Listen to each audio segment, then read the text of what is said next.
Hello, beer tubers, and welcome to another beer review with me, Peter, the Master of Hobbits, today joined by Outmus. Yes. And we're trying a beer that I got from Beer Dome. So thanks a ton to Beer Dome for the beer.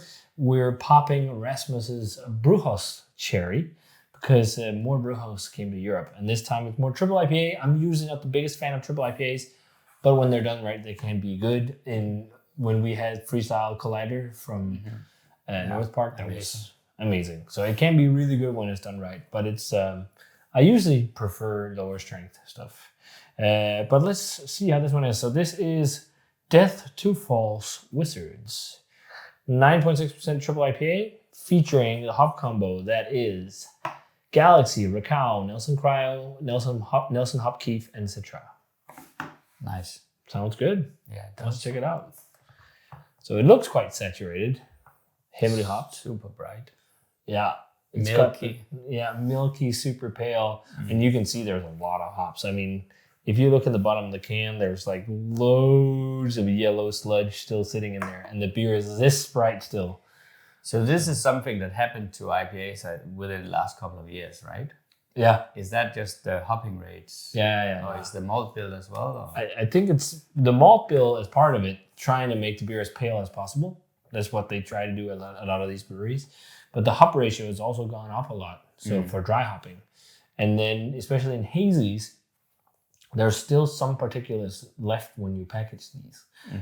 And it's this, I guess it's part of the oils of the hop or that lupulin powder that you also talk about. Like, I think it's like the yellow glands you can see if you see a hop cut in half. Especially with some of these really, really like crazy high oil content you see in hops and whatnot. They have a lot of that. You can even see when you open bags these days. Like when the latest beer I dry hop, the pellets were not green. They were more like yellow because there's so high oil content in it and whatnot. And I'm guessing also lupulin. So they add that and they add loads of it. And then when you package, they look like this. Then if you keep it in the fridge for a long time, a lot of it will drop, and you will see a different color. And I think that's the case with a lot of like hyped IPAs. But I think there's also a threshold of too much. Like you shouldn't go too overboard as well. Like if you put in 50 grams per liter of hops, I'm thinking it's going to be borderline undrinkable. Let's talk 2 years from now. Yeah. That's probably the norm. Yeah. I hope not. That would be. People will have some issues, I think, with their intestines and stuff. All that alpha acids and like, But let's check this one out. So pour is very pin bright. It looks crazy nice. Pale white head when it poured out. Let's check out the aroma. Very nice. Very, very tropical. And like dank. And you can definitely also smell that. Like Sam talks about how he tries to not make his triple IPAs too sweet, more to the drier side. It from smelling it smells like this is drier than sweet, more dry than sweet. Yeah, it has a little bit of bite to it. Yeah.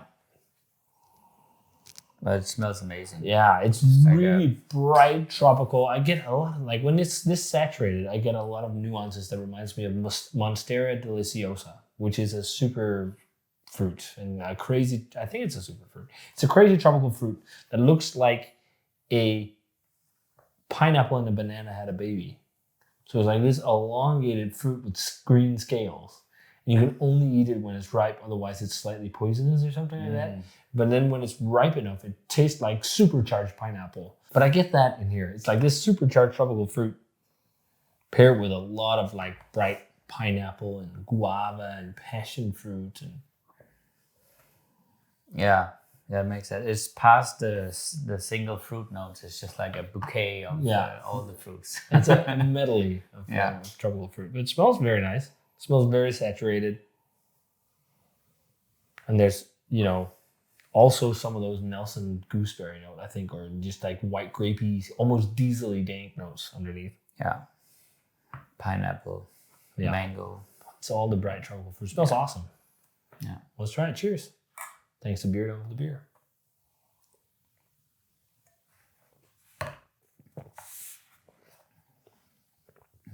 What a mouthfeel on this one.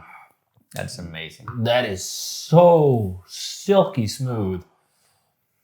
It's almost like stout mouthfeel, this one.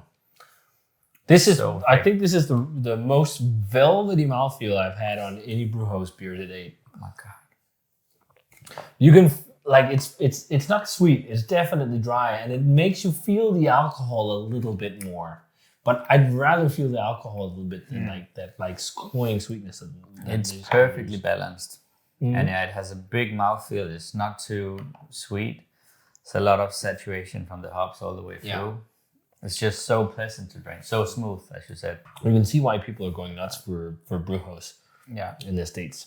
And it has like super bright tropical flavors to it. Like, I'm also getting lemon and lime, that Monstera Deliciosa kind of note, but it also herbs, Thai basil or something like that.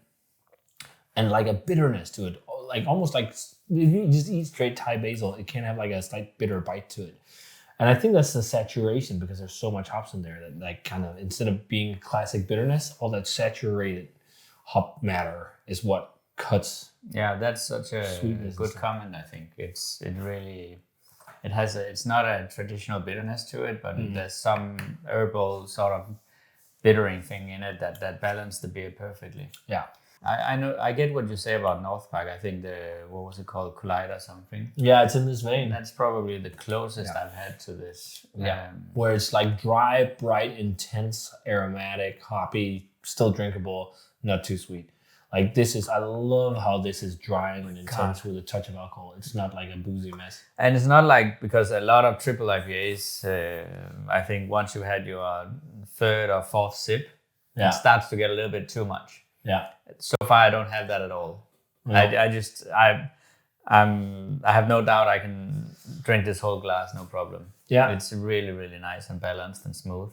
But you can see why this brewery is getting a lot of hype. I think the price is, a bit crazy in Europe. Over 200. Yeah, it's absurd. It's ridiculous. But it's an experience for sure to drink it. Yeah, I think the price is because of the way it's being transported over here. I think it's small amounts, and it's probably just cans air-shipped on a small pallet or something, and all the cans are coming there. Like, the prices of this I think it's actually more expensive than trying to get them over yourself. But I also know shipping prices have gone up. Like, when we were getting barrels next time for barrel aging, Nikolai, you probably know Basement Beer Bar, or if you are from whatever, or if you know the channel, you've seen sometimes reviews of Why Not beers. Mm-hmm. And we got barrels together last year, but this year he got some barrels on his own, and he said the price has gone up by 3 times or something like that, like for shipping. Like, just like... You know what we have to do? No. Go to the States. We're going to open a brewery in the States. Yeah. But it's lovely. We didn't talk too much about flavors, but all the flavors in the aroma carry through. It's all these very saturated, bright tropical fruits, a medley of bright fruits. I think also a lot of it is due to really good hops.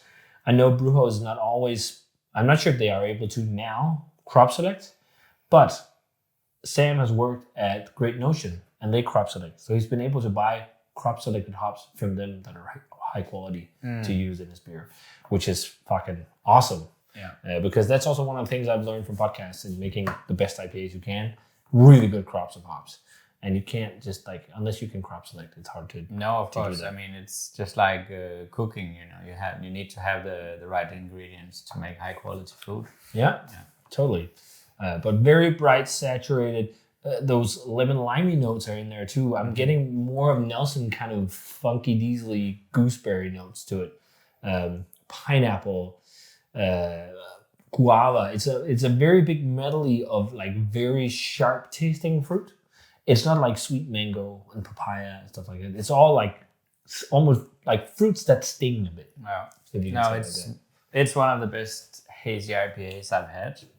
Probably the best triple hazy IPA I've had. Really good stuff. Yeah, I think I might have liked Freestyle Collider a little bit more than this. Yeah, my memory is not sharp enough, but it was same ballpark. Yeah. Same feeling, just really nice, so saturated, so smooth. Yet so fucking drinkable. Yeah. That's the big thing. There's it's hard to think of anything you'd want to change in this beer. And I've been so sick of haze, but this is the kind of beer that makes me want to drink more haze, which is so rare that happens. Mm-hmm. Most of the time when I get a hazy, I'm like, yeah, that's a hazy. Like this is like, I'd like to try some more hazy from Brujos. It's interesting, and it's so pleasant and just really satisfying to drink. Yeah. I'm really loving that Thai basil kind of sharpness or spicy finish instead of a bitterness. I'm going to go 95, I think. 94, 95, something like that. Early world class. I think it's really great. Yeah, I'm going to go higher than that. I think I'm going to go 97, 98. I think within, you're rating within style, I think. Yeah. So within this style, and as I said, I haven't had anything better. So this is really the sort of guiding star in terms of what a good triple hazy IPA should taste like to me. Yeah. So maybe 98. Boom. It's been a long time since a hazy got a 98 on this channel. Yeah. Well, gotta shake things up a bit. Yeah. And guys, while it's still around and fairly fresh, get some Brujos Desert Falls Wizards. I think maybe when it showed up, it was like only close to 4 weeks or 5 weeks. It was surprisingly fresh. So it's still reasonably fresh. The problem is these cans don't have any dates. Oh, well, I think it might have had because there's some stamp there. Difficult to say. Yeah, but check it out if you can. Worth the shot if you want to try really hype haze. So if you guys had a chance to try this one, let us know what you thought of it. As always, remember to comment, subscribe to the Facebook fan page, Twitter, and Instagram. Give the video a thumbs up if you enjoyed it, and ring the bell for future notifications about videos.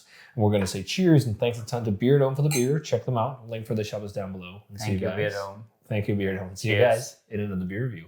See you on Friday, Ronald. Yeah, that's true.